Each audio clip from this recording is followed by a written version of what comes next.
Today's featured SUV of the day is a 1978 Jeep Wagoneer SJ Cherokee Chief. And this one was at my local classic car auction in Palm Springs, California. And it sold for $22,000. And I would read from the owner's comments, but unfortunately there weren't any. So I don't know what the mileage was or anything. But it was definitely a good looker.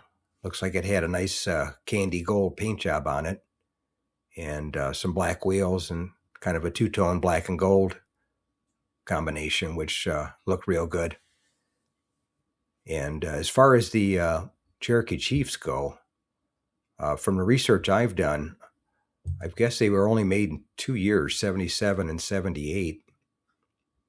And I may be wrong on that, but looks like they sold 40,698 of the SJ Cherokee, which includes the two-door Cherokee Chief and the other Wagoneers.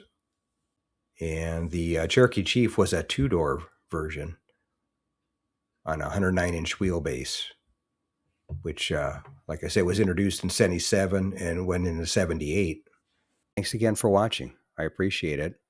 And by the way, here's a couple of videos. This will take you over to my page, and you can take a look at any of the videos that are there that look good to you. But thanks again for watching, and we'll see you on the next one.